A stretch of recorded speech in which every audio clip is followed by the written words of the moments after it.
Tonight we're going to look at the history of food retailing, specifically in Highland, then the history of Strack Van Til, and then food retailing in the Calumet region, which was different than a lot of parts of the country, and then finally how it's changed in the last 50 years.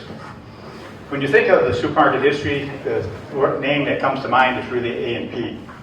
A&P started in the 1800s, but in the 1930s, it introduced the self-service supermarket. Now, that was mostly in the East Coast, and their stores were anywhere from 5,000 to 7,000 square feet, whereas most of the stores that began here in the 20s and 30s were probably about 3,000 square feet, 4,000, which is very small compared to what you have today. When I say that, so it means that about 1935, 36 stores that were being built, you weren't finding stores that were 2,000, 3,000 square feet. But if you were going to go into business, you had to have a store that was bigger. Then I say that, and then of course there's an exception. There's an exception in Highland. Van Willigens moved from Hessville to Highland in about 1948. And that store eventually went to Bantam, and Bantam was still here in the 2000s before it closed, and now it's Farm Bureau Insurance, I believe. The population, of course, has a lot to do with the size of the store. And Highland's population, just to give you an idea, in 1920 was 542 people. You jump to 1950, and it was 5,800. But then you go to 1960, and it was 16,000, and in 1970s to 25,000. And it's stayed pretty much around that number. 2 minutes looking at the stores in Highland. You remember the census, only 542 people. And in the 20s, there's a couple stores that were here. We've got pictures of a couple of them here. One was Crowswick and Molinar Grocery and Market. Now, I did call Terry and ask him if he knew about that, and he says, yeah, I remember that. But it was mostly the back where they butchered cattle for the farmers around and then dressed them and then gave the meat back to the farmers. But there were groceries that they sold in the front of the store. And one of the people we'll talk about is Algie Weirs. He worked at that store, and looking back, he had to be a teenager when he worked there. Then there was another store about, also on the corner. That building was the first brick building built in Highland. And also, you probably remember it as Steffi and Joe's, the tavern restaurant. That's basically what that building was for many years. There was also a person by the name of Elizabeth Bassel that started selling groceries at about 2nd Street and Highway. And it was a very small store, but she sold some groceries in the early 20s from that place. 1926, Nick Schoom opened a store on Jewett Street. They lived next door to that store, and this store was open from 1926 to 1939, when a new Schoom store was built on Highway Avenue. And I think that's the pictures we have here, is the new store that was built on Highway. There's one picture here too, I think, that shows this original store on Jewett Street. And the new store, a lot of items were starting to sell self-service at that point. From this location, credit was given, and delivery was a big part of the business. In 1946, an addition was added to this store, and credit was no longer given. And also later, his two sons, Nick's sons, Henry and John Schoon, became partners and at a point owned that store. Another store in town was called Grote and Weirs. This was operated by Henry Grote and Algie Weirs. The first store was 70 feet by 42 and was located at 2910 Highway, sort of across from where the fire station is today. It opened in 29. In 1942, they opened a new store, basically right across from the Schoon store. And the article in 1942 called that store Indiana's finest food store. So it was the talk of the area at that point. In 1953, an electrical fire damaged the store severely inside. The outside was structurally sound. 3 weeks later, Henry Grote, the partner, died of a brain aneurysm. So Algie did go ahead and remodel that store, and then he continued to operate it until he sold it. Then there was Jake Whitfleet in 1939, and Jake Hahn, the two of them, it was Hahn and Whitfleet. They had a general store. John Kortenhoven operated that. And they took that over, or bought that business. They transitioned it to a grocery store. Although at first they still pumped the gas there. They sold most items in bulk, such as sugar, vinegar, flour. They also offered credit and delivery service. Oftentimes the way that worked is when one order was delivered, whoever they delivered it to it gave them the new order for either the next week. Sometime later, when phones were in use, their phone number was 4. That was the only number they had, it was 4. And they used this slogan, and it said, dial 4 for food. So even they kept slogans at that point. These 3 stores were successful. The population was one reason. It grew from 2,700 to 5,900 in 1950. And each of these stores bought groceries from a different supplier, which enabled them to offer different brands and special prices. Schoons bought from Centrella, Weir's from IGA, and Whitfleet from Clover Farm. IGA also supplied the Willigan store that I talked about on Kennedy Avenue. Because of customer loyalty, quality products, and a hard work ethic, these stores were still operating in the 60s. These stores were unique in a number of ways. They're all owned by people from Dutch background, and the owners went to the same church. They were known for sharing product with each other. I was given one example where Al Weir ran out of, he didn't have a round, and he had an order for a rump roast. So he called Jake Whitfleet and said, Jake, do you have a round that you can loan me? And he did, and I said, I'll pay you back next week. Something that would probably not happen today. Then in the early 50s, there was a jewel store that opened up on Kennedy Avenue. 3 grocers that we talked about got together, and up till that time, they had been closed on Thursday afternoon, and they had been not open in the evenings, and they were closed on Sunday.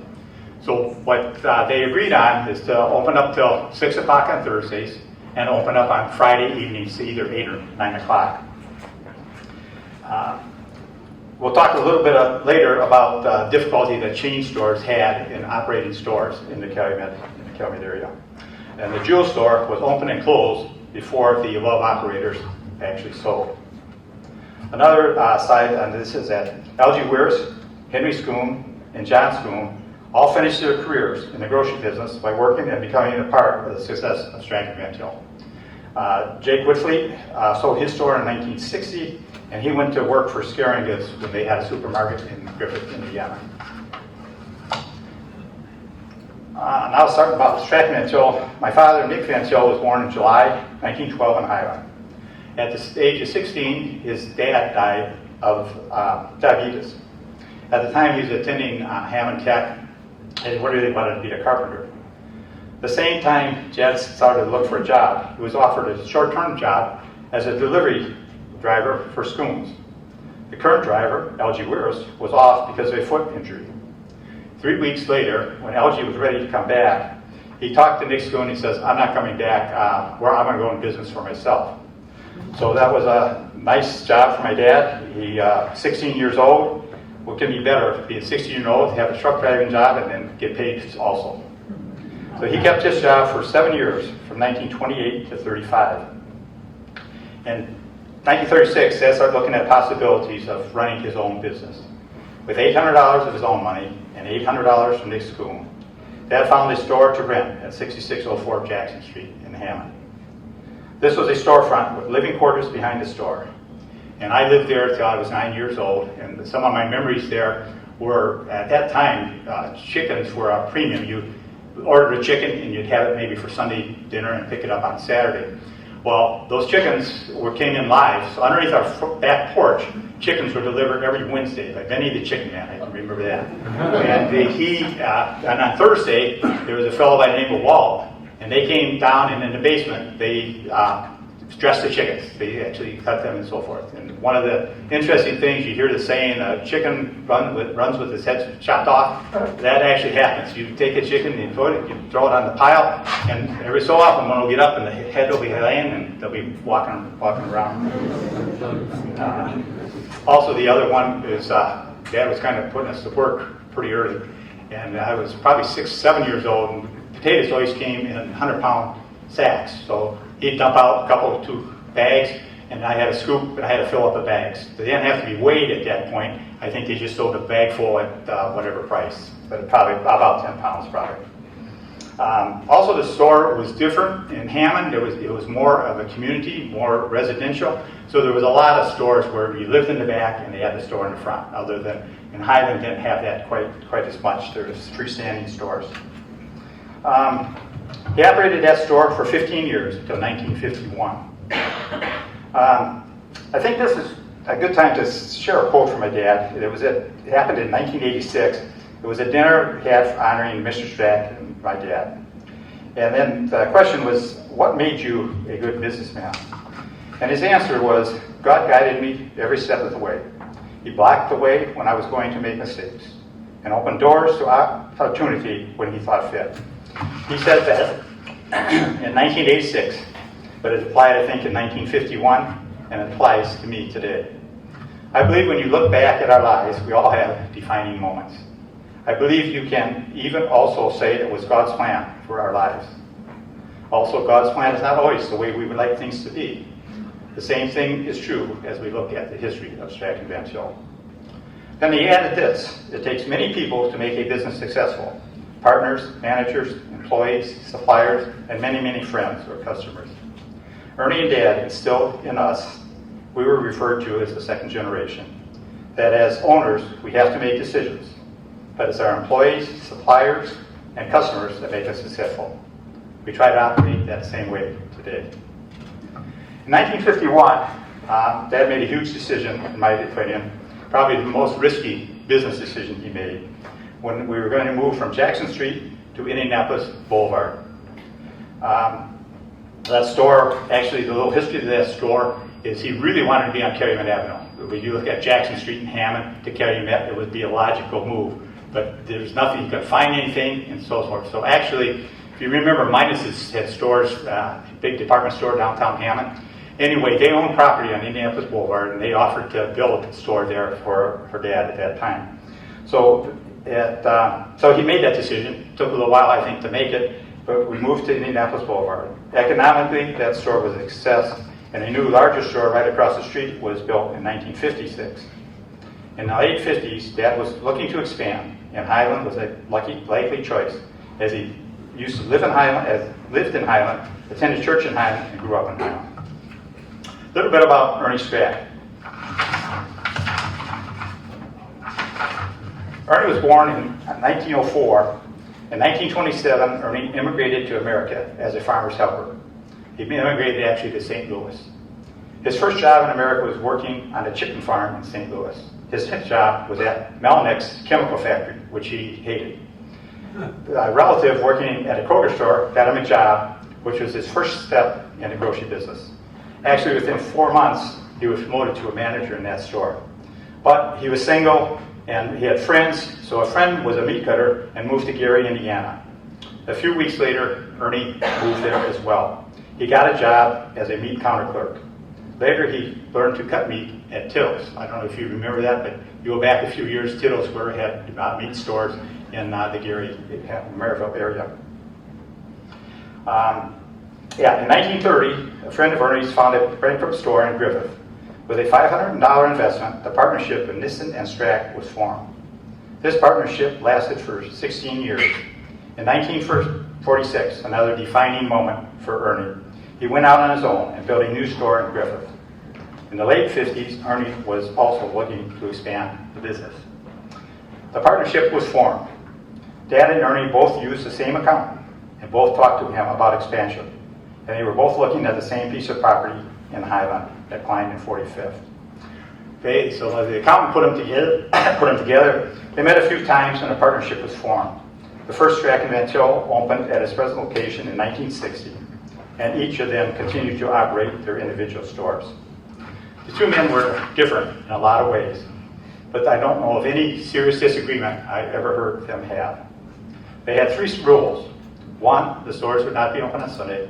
2, their wives would not be part of the operation. And 3, any expansion would be part of the partnership.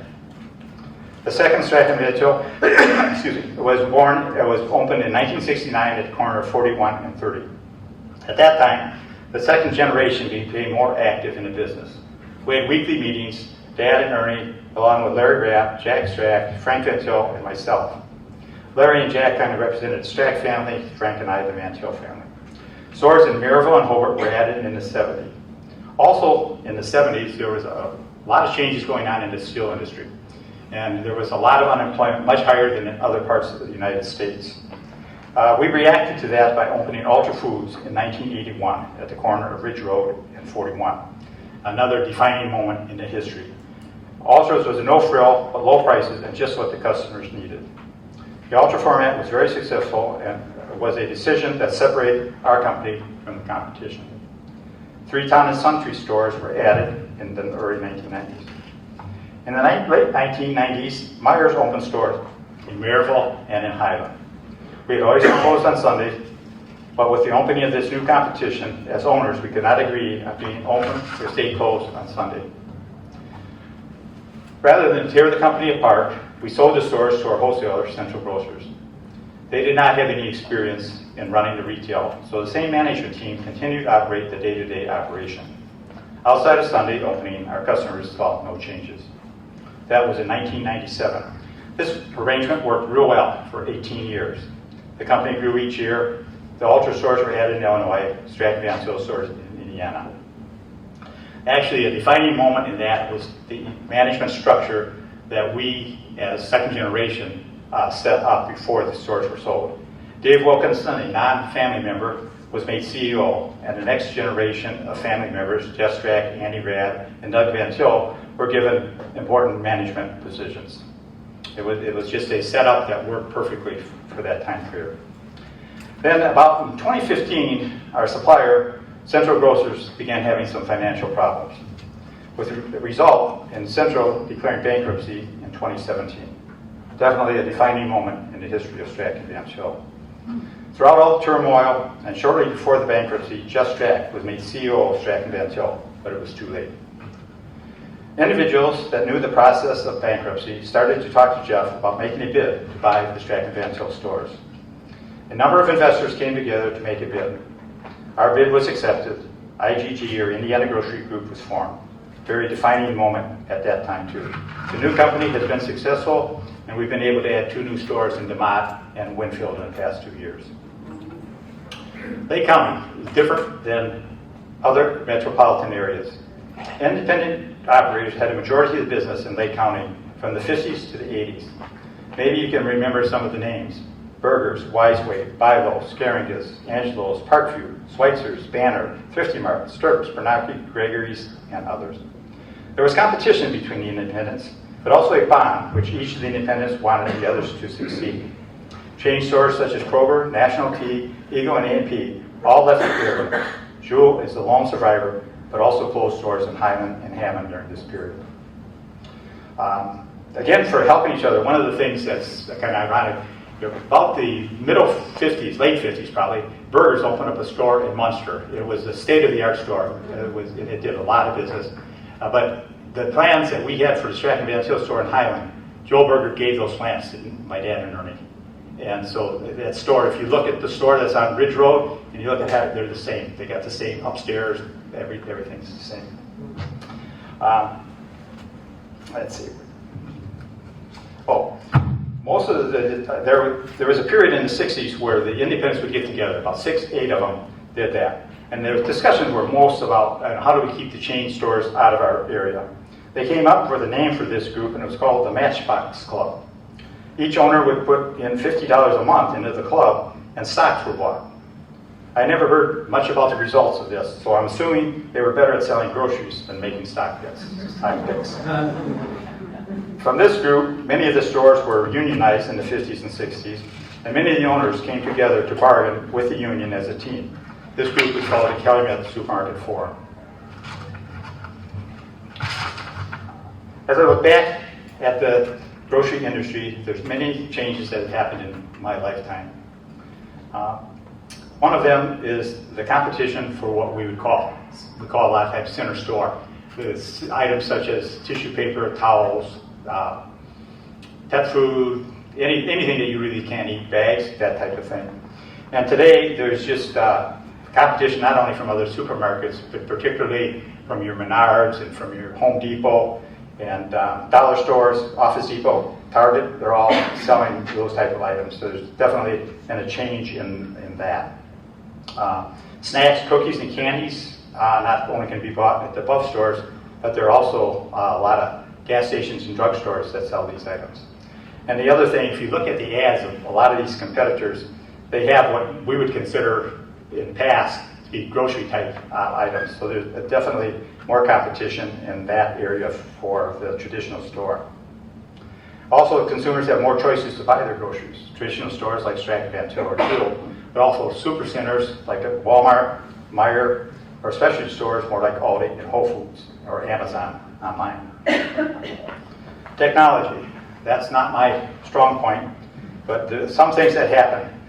We used to have stampers that you would price items for. From stampers, we went to scanning to now to self-checkouts. Marketing to your customer is a big thing today, and that's something we've been working at. You get to know your customer. They track what you buy, and then you get if you got the reward card, you get an email that tells you these are items for you for this week. They're often sale items that they say that you would have bought, and you maybe would like to buy them again. And that we keep working on that and keep trying to improve that area. The other thing is this Instacart, or buying your groceries, or buy them online or on Instacart, and then they shop for you and they deliver the groceries. And this goes back a couple of years, probably more like in the pandemic when that was quite a significant part of the business. I was complaining to my daughter who lives in Michigan, and I said, Jerry, this doesn't make sense to me. A customer comes to our store, he grabs a cart, he fills it up with groceries, he brings it to checkout, he puts it on a checkout, we check it out, he maybe gets it packed for himself, and he carries it out to his car. Now, we're going to pick the grocery for the customer, then we're going to check it out, and then we're going to deliver them, and pay no extra money for that. And her wisdom, and her thing that, being younger, I guess, is why it was, she says, Dad, you just got to figure it out. So that's probably a true statement. It's a part of life. It's going to be there. People are going to want to use that convenience, and we have to figure out how that works into our whole overall program. The thing that we have trouble with, if you want to call it like a dark cloud out there, is this whole idea of logistics and using drones and home delivery and so forth. If you look, Kroger, for example, is putting, I guess I'll use the example of Florida, where they have put a warehouse. They have no stores in Florida, but they have an automated warehouse where they'll do grocery shopping and then delivery. So it's basically, your orders go into this warehouse, they send out the groceries. Something that they have spent literally probably close to billions of dollars, millions of dollars putting these things up. And that's something that just way out of our reach to look at. So you keep looking at those type of things. The other thing is this AI, artificial intelligence. I don't know what to make of that, but it's something that everybody's talking about on that. So those are some of those type of things that on the technology part that we have to be aware of. The biggest change in a lot of the supermarket has been in the expansion of sizes and variety over the last 40, 50 years. I just use the example of pasta sauces. Now you have 3 different sizes, 4 different companies. You have flavors such as spicy, traditional spicy, meat, plain, basil, 3 cheese, and the list goes on. You look at a frozen pizza section today, it's probably 40 feet long with all different kinds of pizza that you would want. The change of packaging has been a real significant thing, and it's been quite a while that we've had this, but I don't know if some of you can remember milk jugs. You used to bring milk jugs back for most of you could probably remember pop bottles. Pop bottles, you'd buy pop in the bottle and you'd have to bring them back for a refund. So the idea of plastic has really been a help. We haven't near the breakage or anything like that, but there are a lot of items that were in glass, but now are in plastic. Meat department. It's gone from breaking down forequarters and hindquarters. That's how we used to eat meat in. It'd go on rails and go into the cooler. Today, there's a lot of case-ready meat where you just take it out of the box, price it, and put it for sale. If you look at chickens, pretty much all chickens are sold that way today. It's been a much slower process for beef and pork. However, the largest grocery retailer, Walmart, only gets case-ready product. Also, the buying habits of people have changed a lot in the last 10, 15 years to more convenience. There's a big decline in selling of chuck roast and beef roast and pork roast and so forth. Anything that takes a little time to prepare, customers basically want something quicker, something that can be done in 30 minutes or less. So the question is, is there going to be a day where there's going to be no meat cutter at the store? And the other thing is, what is the future for plant-based meats? They're a very small part of the margin now, but with the global warming and all those type of things and what they say, how much cattle contributes to that, we could see more emphasis in that. And the other thing is, it'll probably improve a lot, the taste and the product and so forth. So that's something that might happen in the industry. Produce departments have changed in variety and availability. Years ago, you sold Delicious, Jonathan, McIntosh apples. Today, you might have at least 15 different varieties. The availability of like strawberries and grapes and many other items are available 52 weeks a year now. This has happened mostly over the last 15 years. Head lettuce, it went from trimming head lettuce and you buying the peppers and the cubes and everything else that goes to that, to vertical to salads that are ready in the bag, ready to use. Along this one is a lot of things are vertical farming, where their lettuces are grown inside buildings. They use a lot less water and energy. That definitely is making strides here, and I look for that to make more significant change in that way of producing product. Products that have added in the last my lifetime has been deli and seafood departments. There were, just as new stores came on in the 1960s, delis were basically added. And they basically sold fresh-made salads and lunch meat. Later, fried chicken was added in the departments. Today, as we move forward, chicken in many different forms, tenders, wings, rotisserie, and fried, has and will be an important part of the deli sales. But other heat and serve entrees and meals will become a more important part of the deli sales. We actually are in competition with restaurants. One of the things that we have as a supermarket is at a supermarket, the customers look at it different as what they'll pay for a product. They don't want to pay a restaurant price in a supermarket. So that's a kind of a hard thing for us to overcome there. Also, the manufacturing of better tasting and longer lasting product over the last 10 and 15 years has an impact in many areas, particularly frozen food and bakery products. Both of those today really have improved a lot. You remember the days where you bought banquet dinners or banquet pot pies or something like that, and they were cheap, 3 for $1, 5 for $1, something like that. In the bakery, most stores actually are selling thaw and sell items, and the quality of those has improved. In our bakeries, we sell very few of those type of items, but because of health and consistent quality issues, it's always an area of reminder of concern, and do we have to change? Finally, we started talking about the grocery stores in the 20s and 30s, taking orders and delivering them to the customers. Although technology is different today, you can order your groceries online and have them delivered to your home. They come full circle. So that's the end of my presentation. I want to ask a few questions. I guess that's what Charlie said I could do for once. Yes. What happened with the Cub Foods acquisitions where they had their Strack stores in Chicago sometime? That was not very long, but... Actually, it had to do with Jewel, or Albertsons, that owned Jewel.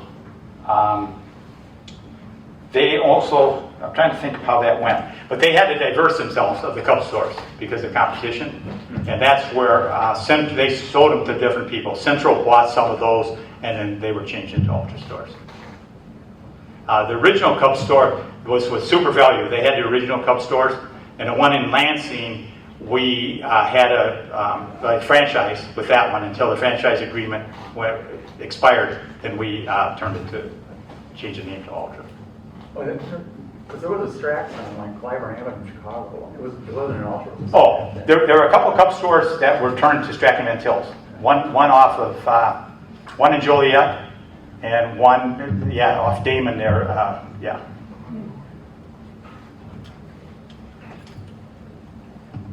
Are you still on the board of Strack Van Til? On the IGG board, yes, yeah. I see. Yeah, when IGG, when the bankruptcy occurred, and Jeff put together a team of investors that actually ended up buying it out.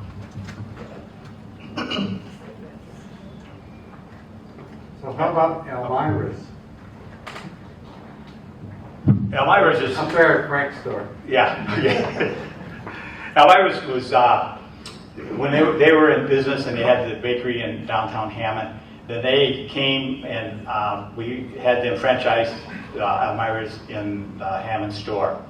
They did it for a little while in the Highland store, but it wasn't as successful, and so they were continuing. When they went out of business, we actually we bought the name from them and their recipes. I see. So it's still called Elmira's, but it's really operated by franchise. I have a question. Where on Indianapolis Boulevard was your store? 7030. Corner of 171st and Indianapolis Boulevard. You know House of Pizza? Anybody know House of Pizza? Yeah. It's right down from House of Pizza. It's a Walgreens now. It's what? No, it's the original store was a Tom McCann shoe store after we left, and then it was torn down, and I believe it's a savings and loan or bank, I think there, and then the Purdue owns or operates that, and the old supermarket on Indianapolis Boulevard is also Purdue has that today for counseling and some different things. Is the Hammond store closed on Sundays? Yes, it is. Yeah. Still. My husband from Pleasant View Dairy told me that your father told you to always keep one store of your own. Is that the case with the Van Til store? Yeah, I don't know if that was what my dad said, but what happened is when Strack Van Til was formed, Ernie had a store in Griffith, and he ended up selling that store after a few years. We had the store in Hammond, and it was always separate, just ours, and it is to this day. So it is a separate store, separate operation. But for the most parts, we're Strack Van Til with the ads and everything like that. When did you move to the current 169th Street? 1973. So we've been there a long time now. Okay. Well, thanks for listening.